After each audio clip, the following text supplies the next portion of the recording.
아멘. 오늘은 그것을 보면 살리라 라는 제목으로 함께 말씀을 나누고자 합니다. 오늘 읽으신 본문 4절에요. 이스라엘 백성의 마음이 상했다라고 합니다. 백성의 마음이 상하니라. 그들이 왜 마음이 상했는지 그 앞에 바로 이유가 나오는데요. 바로 길로 말미암아 백성이 마음이 상했다고 합니다. 여기서 길은요, 약속의 땅 가나안으로 직행해서 들어가는 왕의 대로인데요. 마치 고속도로처럼 쭉 뻗어서 약속의 땅으로 단숨에 들어갈 수 있어 왕의 큰 길, 왕의 대로라고 불렸습니다. 40년 광야 생활을 마치고 이제 이스라엘은 이 왕의 큰 길을 따라서 바로 가나안 땅에 들어가려 했어요.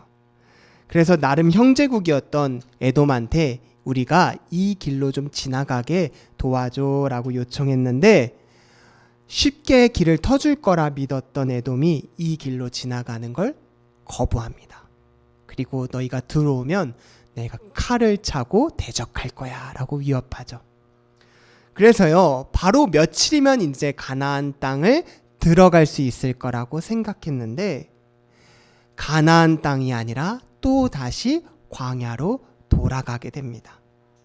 그래서 이로 인해 백성의 마음이 상한 것이 오늘 본문의 시작입니다. 당장 눈앞에 지름길이 보이는데 저 빠른 길만 지나가면 내가 목표했던, 내가 소망했던 곳에 도착할 수 있는데 또 다시 광야라니. 하나님, 다시 광야로 돌아가야 한다니요? 라는 마음이 우리 모두에게 들겠죠. 그래서 백성들의 마음이 정말 상하고요. 우리가 이럴 때 하나님께 질문하게 되죠. 하나님, 분명히 약속의 땅으로 나를 단숨에 이끌어 주실 것 같았는데 내 눈앞에 그게 보이는데 왜 다시 고통의 광야로 나를 인도하시나요? 왜 다시 광야길이 길어지는 고통을 겪게 하시나요? 우리는 질문하게 됩니다. 여기까지는 하나님과의 소통, 하나님과의 교제, 하나님의 뜻을 여쭙고 그걸 통해서 하나님께서 나에게 인도하시는 바가 있구나, 나에게 더 큰 것을 보여주시려고 하는구나 라는 질문으로 우리가 할 수 있는데요. 그런데 이스라엘 백성은 이렇게 반응하지 않고요. 여기서 불평, 불만에 로 나아가게 됩니다. 참 흥미로운 점은요, 오늘 읽은 본문 백성의 마음이 상하니라를 원어 성경으로 읽어보면 이 뜻이 인내심이 떨어졌다라는 거예요. 그러니까 백성의 인내심이 떨어졌다라는 표현인데요. 우리가 마음의 인내력이, 마음의 지갑이 내가 다 소모하고 나면, 그래서 바닥일 경우에 우리는 불평불만을 할 수밖에 없게 됩니다. 그래서 이스라엘 사람들이 5절에 뭐라고 불평하냐면요, 같이 읽어볼까요? 백성이 하나님과 모세를 향하여 원망하되 어찌하여 우리를 애굽에서 인도해내어 이 광야에서 죽게 하는가? 이 곳에는 먹을 것도 없고 물도 없도다. 우리 마음에 이 하찮은 음식을 싫어하노라. 이스라엘 사람들의 불평은요, 우리에게 왜 애굽에서 우리를 인도해냈느냐라는 거예요. 여러분, 이 말씀이요, 어찌하여 우리를 왜 애굽에서 인도해냈는가, 이게 이스라엘 사람들이 고통을 겪을 때마다, 힘든 일을 마주할 때마다 반복해서 나오는 불평의 제목이에요. 왜 우리를 애굽에서 인도해낸 거야? 도대체 왜 우리를 인도해내서 이 고통을 겪게 하는 거야?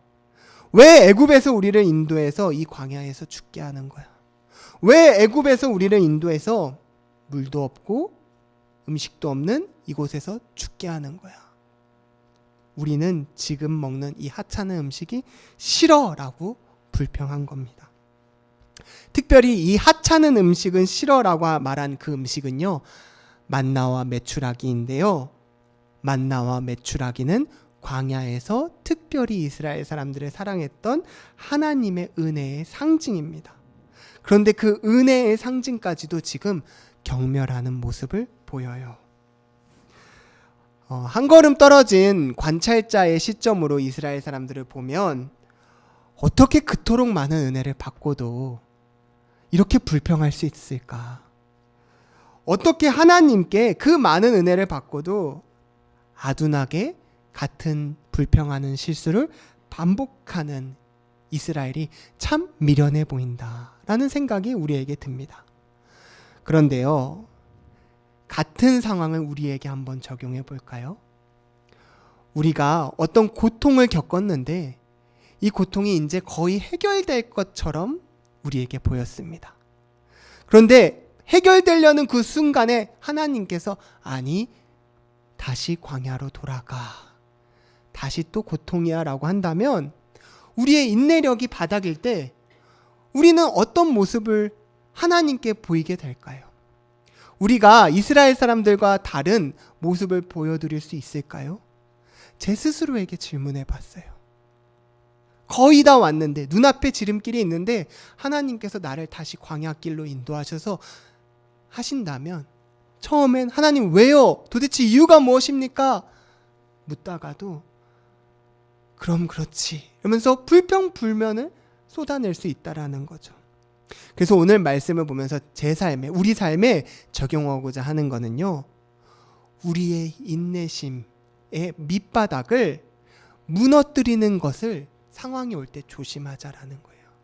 빨리 그 상황에 우리의 인내심의 바닥을 흔들어 놓는 그 상황일 때 우리의 생각을 전환해야 된다는 거예요.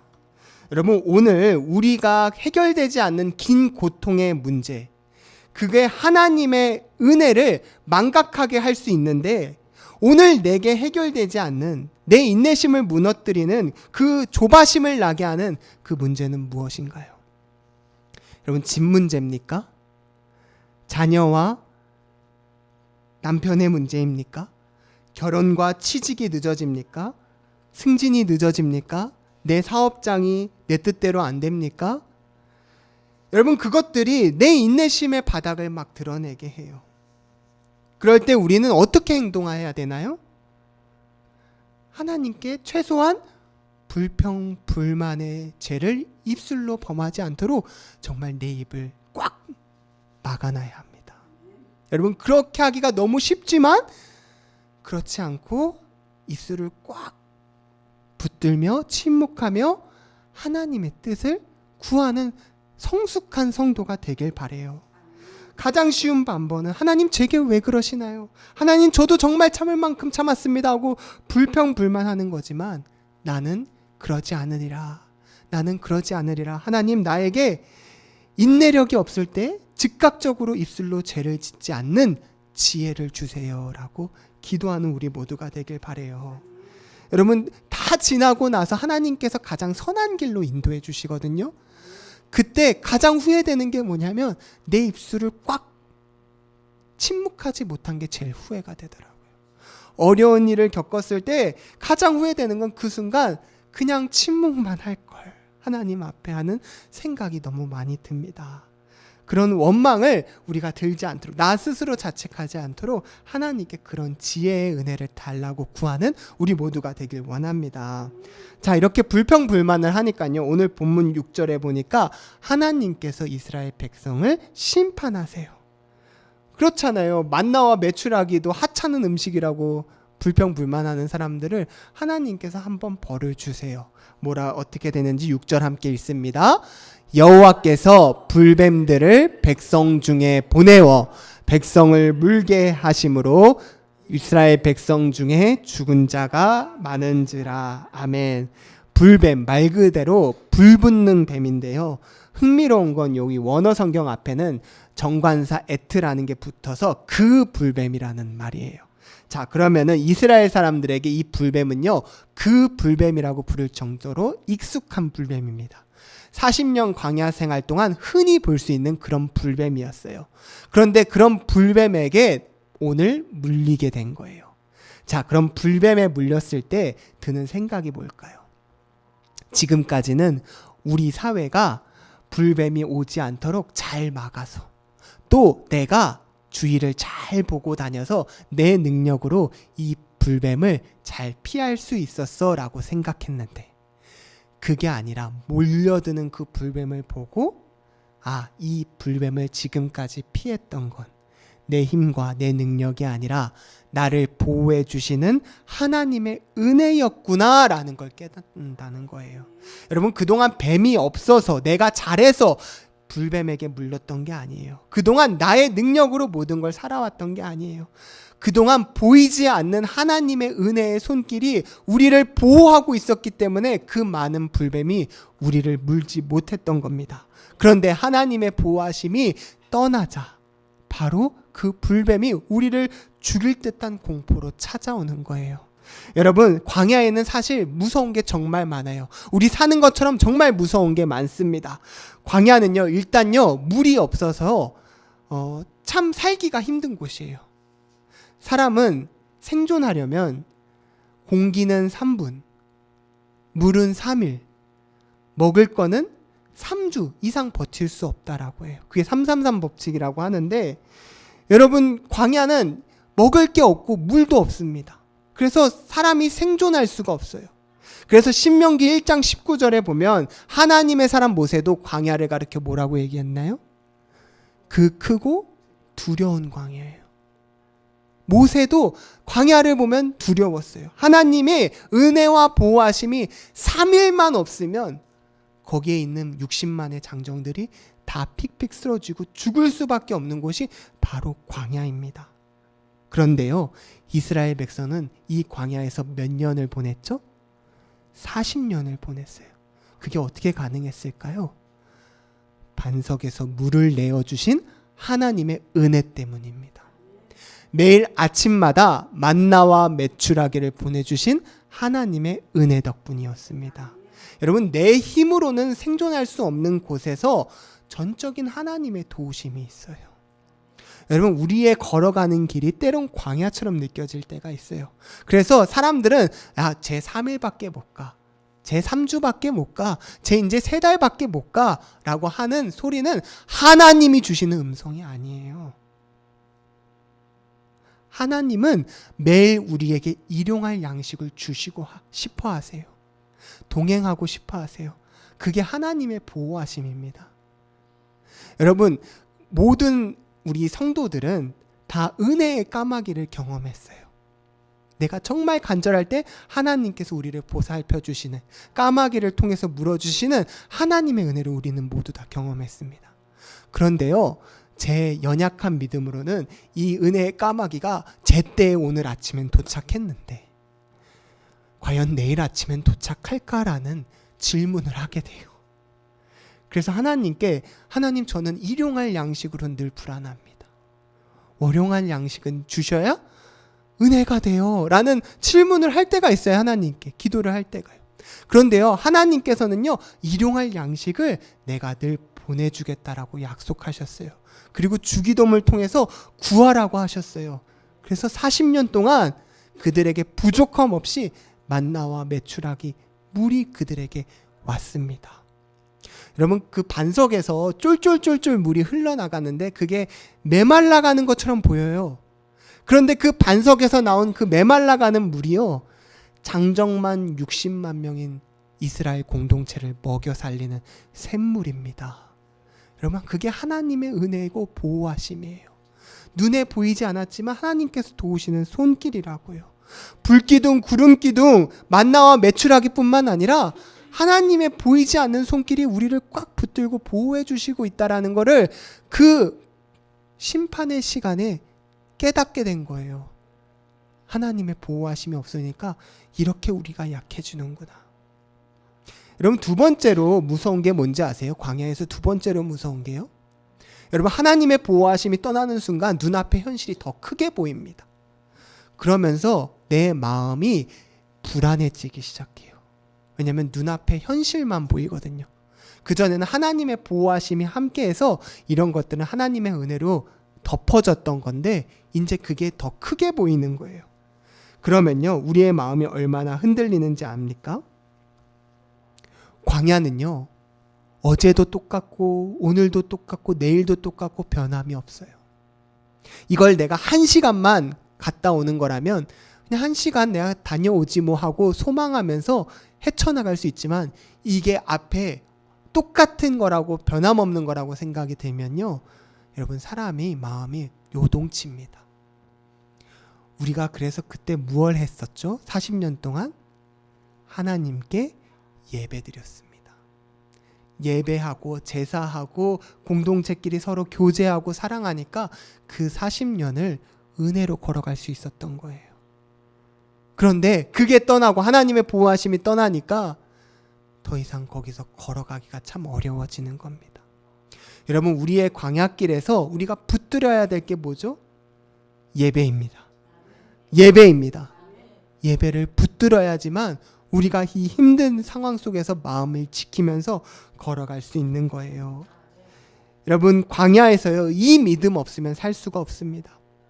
지치고 고나고 불안하고 염려해서 쓰러질 때 우리를 거기서 걸어갈 수 있게 하는 유일한 길은 예배입니다.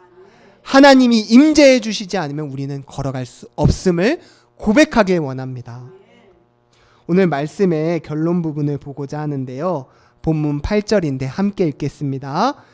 여호와께서 모세에게 이르시되 불뱀을 만들어 장대 위에 매달아라. 물린 자마다 그것을 보면 살리라. 아멘. 불뱀에게 물려서 거의 죽을 것 같은데 하나님께서 불뱀을 장대 위에 매달아서 그것을 보면 산다고 가르쳐 주셨어요. 왜 하필 불뱀을 다시 장대에 걸으셨을까? 불뱀만 생각해도 나를 거의 죽게 만든 그 독사, 그 고통이 막 떠오르는데 왜 그 불뱀을 다시 보라고 했을까? 여러분, 그 말씀 안에는요, 너를 두렵게 하고 공포스럽게 했던 그게 내가 역사하면, 내가 말하면 너를 살리는 은혜의 능력이 될 거야 라는 걸 가르쳐 주시는 거예요. 그래서 여러분, 하나님의 약속은요, 능력이 있습니다. 하나님의 약속의 말씀에 힘이 있어서 그것을 보면 살아요. 여러분, 불뱀 자체의 능력이 있는 게 아닙니다. 이스라엘 사람들이 나중에 히스기야 시대 때 이르면 이 불뱀 자체가 영험하고 능력이 있는 줄 알고 그것을 섬기고 하니까 그것을 하나님께서 불사르게 하세요. 그래서 모세가 만들었던 놋뱀 자체의 능력이 있는 게 아니라 그것을 바라보면 살리라고 하신 주님의 말씀에 능력이 있어서 회복이 있는 거예요. 여러분, 그 말씀, 우리가 사는 방법, 모세는 놋뱀이었다면, 하나님께서 명령하셨던 게 그거였다면 오늘 우리를 구원해 주시는 하나님의 은혜의 말씀, 약속의 말씀은 무엇인가요? 나의 어려운 고통, 지금 힘든 문제를 해결해 주실 수 있는 그 약속의 말씀은 무엇인가요? 여러분, 능력 있는 곳에 가서 능력 받으면 우리가 이걸 해결할 수 있나요? 여러분, 가장 큰 착각이 내가 목사님한테 기도를 받으면 이 문제가 해결될 거야. 여러분, 그 마음속에는 내가 좀 약해서 목사님께 받으러 가서 능력 있는 권사님한테 기도하러 가서 기도 받으면 해결될 거야. 그런 생각이 있을 수 있어요. 그렇지만 실제로 그건 하나님께서 그분을 통해서 일하시는 거지 그분이 능력이 있는 게 아니잖아요. 여러분, 능력이 있는 분이 누구십니까? 우리를 구원해 주시는 분이 누구십니까? 우리를 살리시는 분이 누구십니까? 예수님이세요. 하나님이세요. 성령님이세요. 근본적인 치료는 하나님의 말씀에 있다라고요. 예수님께서 오늘 이 구약의 놋뱀 사건을 가리켜서 요한복음 3장에 뭐라고 말씀하셨습니까? 같이 읽을까요? 모세가 광야에서 뱀을 든 것 같이 인자도 들려야 하리니 이는 그를 믿는 자마다 영생을 얻게 하려 하심이라. 아멘. 하나님의 약속의 말씀은 뭐예요? 예수님의 선포는 뭡니까? 그를 믿는 자마다 영생을 얻게 하려 하심이라. 예수님을 주로 고백하고 믿는 자마다 구원받을 거야. 살아날 거야. 여러분, 이 말씀이 진리입니다. 그래서 이 말씀을 붙잡는 사람은 살아나요. 그래서 예수님께서 얼마나 이 진리의 말씀을 간절히 사람들이 알길 원하셨는지 명절에 예루살렘들이 사람들이 꽉꽉 차 있을 때 서서 외치셨습니다. 누구든지 목마르거든 내게로 와서 마시라. 나를 믿는 자는 성경의 이름과 같이 그 배에서 생수의 강이 흘러나오리라. 생명력 있는 능력, 생명력 있는 삶, 나에게 와서 먹고 마셔라. 나를 바라보아라. 나를 믿어라. 내가 곧 길이요 진리요 생명이라고 예수님께서 선포하셨습니다. 여러분, 이게 진리입니다. 이 말씀을 아멘으로 받고 내 마음에 모시길 원해요. 여러분, 예수님의 사도들은요, 이 말씀의 진리를 세계 방방곡곡 돌아다니면서 선포했어요. 주 예수를 믿으라. 그리하면 너와 내 집이 구원을 받으리라. 예수님을 바라볼 때 우리가 살아납니다. 그 말씀에 하나님께서 약속을 하셨기 때문에 살아나는 겁니다. 여러분, 예수님을 바라보는 게, 예수님을 믿는 게 어려운 순종입니까? 아니에요. 놋뱀을 바라보듯이 내 몸을 일으켜 바라보기만 하면 산다는 약속의 은혜의 말씀입니다. 여러분, 그 말씀이 근데요, 지키기가 굉장히 어려워요. 왜냐하면 내 마음의 문을 열고 주인을 바꾸는 문제거든요. 이전에 내 주인은 누구였나요? 나였어요. 내가 모든 걸 결정하고 내가 모든 걸 했어요. 그런데 이제의 주인은 예수님을 모셔야 되니까 이게 굉장히 어려워요. 힘들 때는 잠깐 내 주인을 예수님으로 모셨다가 힘든 일이 지나면 다시 내가 주인 되고 싶어하는 나쁜 죄성이 우리 마음에 가득해요. 그런데 예수님을 내 마음에 모시고 주인으로 삼으면 어떻게 된다고요? 그 배에서 생수의 강이 흘러나오듯이 생명력 있게 하신다고요. 여러분, 이스라엘 백성들이 광야로 다시 돌아갔을 때 마음이 굉장히 상했다고 했어요. 그래서 결과적으로 이스라엘 사람들은 다시 신광야에서 돌아서 요단 덩편으로 해가지고 가나안 땅에 들어가요. 그래서 많이 돌아갔다고요. 많이. 그래서 그 돌아간 시간 동안 모세도 죽습니다. 그만큼 돌아가는 걸로 인해서 오랜 시간이 걸렸는데요. 그 결과적으로 하나님이 인도하시고자 했던 게 뭔지 아세요? 출애굽 2세대에게 제2의 홍해 사건을 경험케 하세요. 요단강이 갈라지는 거를 출애굽 2세대도 경험케 하신다고요. 여러분, 물 지나가는 게 그냥 성경에서 그냥 물 지나가는 게 아니에요. 물 지나가는 건 신약의 세례를 예표해요. 구약에서 물을 지나간다는 건 내가 이제 죽었고 다시 예수님과 함께 삽니다라는 거를 상징한다고요. 요단강을 건너서 가야 되는데, 여리고성도 점령해야 되는데, 왕의 큰 길로 가면 이스라엘 백성들이 언제 하나님의 기적을 체험하냐고요. 나중에 인도한 하나님의 길을 보니 그 뜻을 알잖아요. 여러분, 오늘 우리가 이 광야의 길을 지금 이 순간 이해를 못합니다. 이 고통의 순간을 지금 알 수 없어요. 그러나 이 고통의 순간 우리가 아는 건 우리 하나님께서는 반드시 나를 가장 선한 곳에, 내가 소망하던 것에, 꿈꾸던 것에 인도해 주실 것이라는 믿음의 고백이에요. 그럼 지금 오늘 이 현재의 순간에 우리가 붙잡아야 될 것은 보이지 않는 현실에 시선을 두지 않고 다가올 미래의 영광을 인해 참으며 예수님을 바라보는 거예요. 여러분, 이 말씀이 히브리서 12장 2절의 말씀입니다. 믿음의 주요 또 온전케 하시는 이인 누구를? 예수님을 바라보자. 그는 그 앞에 있는 기쁨을 위하여 십자가를 참으사 부끄러움을 개의치 아니하시더니 하나님 보좌 우편에 앉으셨느니라. 여러분, 지금 내가 광야의 길을 걷고 있나요? 예수님 바라보세요.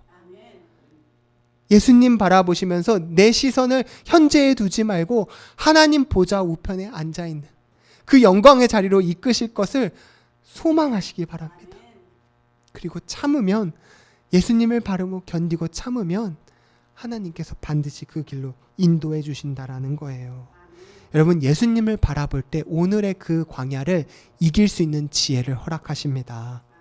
여러분, 예수님께서 십자가를 참으셨던 것처럼 우리의 인내심이 바닥일 때, 우리의 광야의 길을 우리가 걸어갈 때 예수님을 바라보면서 우리도 이기길 원합니다. 낙심스러운 현재, 보이지 않는 미래를 바라보면 정답이 없어요. 그러나 예수님을 바라보면 우리를 인도하실 그 영광의 자리가 보입니다. 여러분, 이성과 논리에 좌우되지 마세요. 예수님께서 그렇게 하셨듯이 나를 그 자리로 인도하실 것이라는 말씀의 시선을 고정하시기 바랍니다. 오직 시선을 예수님께 향하십시오. 하나님 나라에 나를 인도하실 주님을 바라보시길 바랍니다. 시시각각 다가오는 삶의 파도는요, 나를 무너뜨리려고 하지만 내 안에 계신 예수님은 나를 굳건한 반석으로 세워주실 겁니다. 오늘 말씀이 하나님의 복음의 말씀으로 묵묵히 이겨나가시는 우리 성도님들에게 큰 위로가 되길 원합니다. 자, 삶의 적용 4가지만 하겠습니다. 첫 번째, 인내력이 떨어질 때 즉각적으로 불평불만으로 내 입술을 채우지 않고 하나님께 내 입술을 침묵할 수 있는 지혜를 달라고 간구합시다. 두 번째, 보이지 않는 은혜가 있음을 기억합시다. 구름기둥, 불기둥만 보이는 것만 은혜가 아니라 지금 내가 건강하게 하나님 말씀 안에서 걸어갈 수 있는 힘이 있는 것 자체가 은혜인 줄 고백합시다. 우리가 힘들 때마다 예수님을 바라봅시다. 예수님을 바라보면서 하나님 보좌 우편에 우리를 앉히실 영광을 기다립시다. 그리고 당장 견디기 힘들 때 예배의 자리에 서길 원합니다. 예배만이 40년 광야를 걸어갈 수 있는 은혜의 원동력이었음을 기억하고 우리 모두 예배자가 되길 원합니다. 기도하시겠습니다. 사랑의 하나님, 우리는 연약하여 늘 우리의 입술을 하나님 앞에 온전히 드리길 못할 때가 많습니다. 그러나 주님, 우리를 다시 살리시고자 예수님께서 십자가에 달려 죽으셨음을 기억합니다. 우리가 예수님을 바라보며 나아가오니